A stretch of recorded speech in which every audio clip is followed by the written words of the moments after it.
Պուրիտանները, ամենօրյա ընթերցանություն, Վիլյամ Գերնալ, օր հունիսի 26։ Այսպես էլ դուք երիտասարդներ, հնազանդեցեք ծերերին, ամենդ իրար հնազանդելով խոնարհությունը հագեք, որ Աստված ամբարտավաններին հակառակ է կենում, բայց խոնարհներին շնորհք է տալիս։ Առաջին Պետրոս 5:5 խոսք։ Միթե սատանան սրբերի մեջ գրգռում է հոգևոր հպարտություն, շնորհների և կարողությունների պատճառով։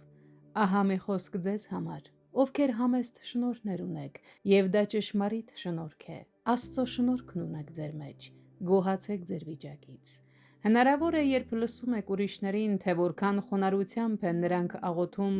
որքան կարող են խոսել Աստծո ճշմարտությունների մասին և նման բաների շուրջ, դուք պատրաստ եք մի անկյուն քաշվել ու տրտմել, թե որքան թույլ է ձեր հիշողությունը, որքան դանդաղ է ձեր ընկալումը, որքան սահմանափակ է ձեր հոգին և որքան դժվարությամբ եք կարողանում անգամ ծածուկ աղոթքի մեջ արտահայտել ձեր միտքն ու սիրտը Աստծուն։ Դուք պատրաստ եք նրանց երջանիկ մարդիկ համարել և տրտնջալ ձեր սեփական վիճակի համար, բայց միթե չեք կարող ասել, թեև խոսքեր չունեմ, հույս ունեմ, որ հավատք ունեմ։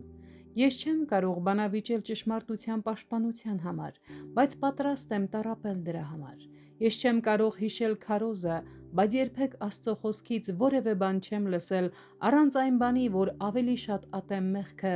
և ավելի շատ սիրեմ Քրիստոսին։ Տեր, դու գիտես, որ սիրում եմ քեզ։ Ով ճշմարիտ քրիստոնյա, դու ավելի լավ բաժին ունես։ Դու քիչ ես պատկերացնում, թե ինչպիսի օրհնություն կարող է թաքնված լինել նույնիսկ քո համեստ շնորհների մեջ, կամ թե ինչ փորձությունների են ենթարկվում նրանք իրենց մեծ շնորհների պատճառով, որոնցից Աստված հնարավոր է իր ողորմությամբ քեզ զերծ է պահել։ Հովսեփի գույնզգույն պատմուճանը նրան իր եղբայրներից ավելի նշանավոր էր դարձնում, բայց հենց դա էլ դարձավ նրա բոլոր դժվարությունների պատճառը։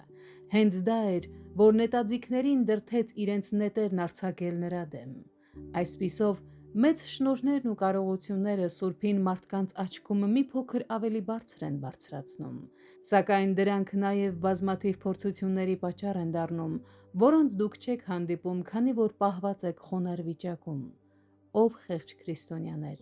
մի տրտնջացեք և մի նախանձեք նրանց, ավելի շուտ խղճացեք նրանց և աղոթեք նրանց համար, որովհետև նրանք դրա կարիքն ավելի շատ ունեն, քան մյուսները։